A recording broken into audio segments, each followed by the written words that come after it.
दो प्रकार का कैसे कैसे हो जाता है। एक होता है रिपोर्टिंग वर्ब, रिपोर्टिंग वर्ब, एक होता है रिपोर्टेड स्पीच।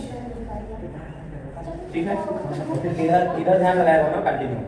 डायरेक्ट स्पीच दो, रिपोर्टिंग वर्ब, रिपोर्टेड स्पीच ना। अब इधर रिपोर्टिंग वर्ब क्या है, कामा इन्वर्टेड कामा ना, कामा इन्वर्टेड कामा से पहले लिखे गए वाक्य को रिपोर्टिंग वर्ब,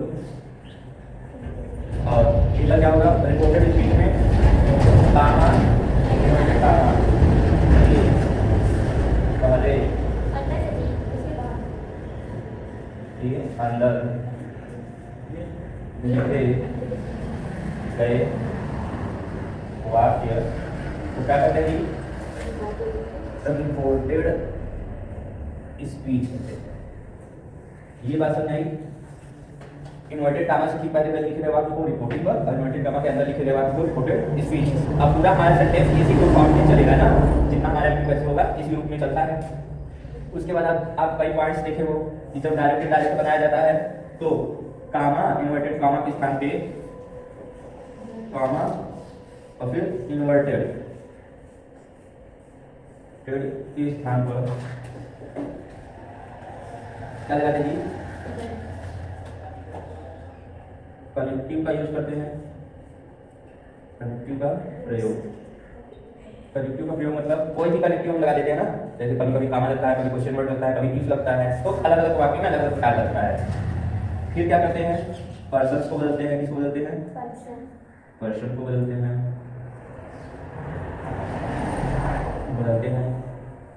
किसके अनुसार, किसके अनुसार बताता है पर्सन, नहीं इधर से लिखेंगे रिपोर्टिंग वर्ब के, किसके, रिपोर्टिंग वर्ब के सब्जेक्ट के अनुसार, सब्जेक्ट के अनुसार इसको हम बदल देते हैं ना, रिपोर्टिंग वर्ब के सब्जेक्ट के अनुसार बदल देते हैं पर्सन को। ठीक, और फिर क्या करते हैं, टेंस में चेंजिंग करते हैं। किसमें करते हैं, टेंस में परिवर्तन करते हैं, टेंस में चेंजिंग। अगर इतना आपका भी तो आपका डायरेक्ट इनडायरेक्ट बन गया। पहला क्या करना है आपको, कामा इन्वर्टेड कामा को डायरेक्ट कनेक्टिव लगाना है, पर्सन को बदल देना है और फिर टेंस को चेंज कर देना है। अगर इतना कर दिए तो आपका डायरेक्ट इनडायरेक्ट हो जाएगा, कंप्लीट हो जाएगा। राज हाँ, अब इतना करने के बाद क्या करना होता है आपको, टेंस में परिवर्तन करना होता है। तो प्रत्येक टेंसों की एक्टिव वॉइस पैसिव वॉइस अलग अलग होती है ना। इधर हम लोग लिखते हैं डायरेक्ट इनडायरेक्ट, डायरेक्ट, इधर हो गया इनडायरेक्ट। अब बताओ डायरेक्ट में क्या होता है, डायरेक्ट में अगर मान लो डू या फिर डज लिखा है ना, डू या डज या यस लिखा है या फिर ईएस लिखा है, तो बताओ इसका जब इनडायरेक्ट बनाएंगे तो क्या बनाएंगे, पास्ट इंडेफिनिट मतलब डिड लगाएंगे या फिर वर्ब का कोई सा सेकंड फॉर्म, सेकंड फॉर्मेट में वर्ब का फॉर्म। अगर मान लो ये क्या हो गया, इज एंड आर हो गया तो क्या लगाएंगे, हाँ वाज या वर लगाएंगे। ठीक, अगर मान लो इधर क्या हो गया, हैज या हैव हो गया तो हैज हो गया तो इधर क्या हो जाएगा, हैड हो जाता है। इधर आ गया हैज बीन या फिर हैव बीन हो गया तो,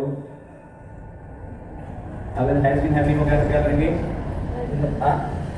हैज बीन हैव बीन को किसमें बदल देते हैं, हैड बीन में बदल देंगे। ठीक, अब हैज बीन हैव बीन हो गया, अब आया डिड आया। अगर इधर कहीं डिड आ गया तो डिड या फिर वर्ब सेकंड फॉर्म ऐसी हो गई तो ऐसे आ जाता है। इसमें किसमें बदलते हैं, पास्ट परफेक्ट टेंस में, किसमें, हैड में। ठीक है, ये हो गया। अब उसके बाद कौन सा होता है, अगर वाज वर आ गया, क्या आ गया, वाज या वर, तो वाज वर को किसमें बनाते हैं, किसमें बनाते हैं हर वालों, इसको नोट चेंज करते हैं, नोट चेंज। ठीक है, अगर इधर आ गया हैड तो हैड आ गया तो हाँ नो चेंजिंग, नो चेंजिंग। ठीक है, अगर विल सेल आ गया तो विल या फिर सेल आ गया तो विल को किस में बदलोगे आप? वुड में, विल को वुड में और शैल को शुड में। इधर कैन आएगा तो कैन या फिर मे आएगा। क्या है? कैन या फिर मे। तो कैन को किस में बदलोगे? वुड में और मे को माइट में। ठीक, उसके बाद क्या आता है? तकरीबन हो गया ना, इसको नोट करिए। हाँ, यूज टू, नो इसको नोट करिए सबसे। एक करो ध्यान का लिखो। सचिन को आएगा नीचे है फिर वाले। हाँ, हाँ